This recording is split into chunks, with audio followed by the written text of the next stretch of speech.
Engine কাহাকে বলে? অটোমোবাইলের যে মূল চালিকা শক্তি, অটোমোবাইল স্বয়ংক্রিয়, অটো মানে স্বয়ংক্রিয়, মোবাইল মানে যানবাহন। এই স্বয়ংক্রিয় যানবাহনের মূল চালিকা শক্তি হল ইঞ্জিন। এই ইঞ্জিন কাহাকে বলে? ইঞ্জিন হলো এমন একটি স্বয়ংক্রিয় যন্ত্র যাহা জ্বালানিকে পোড়াইয়া নিজে শক্তি উৎপন্ন করে, নিজে চলে এবং অন্যকে চালাতে সাহায্য করে।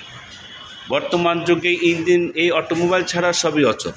ইঞ্জিন প্রধানত দুই প্রকার, জ্বালানির কম্বাসন অবস্থান অনুযায়ী। একটা হলো ইন্টারনাল কম্বাসন, একটা হলো এক্সটার্নাল কম্বাসন।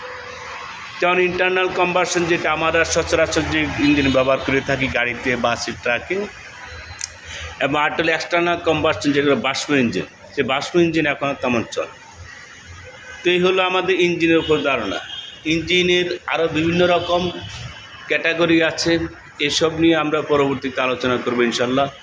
সবাইকে ধন্যবাদ। আসসালামু আলাইকুম।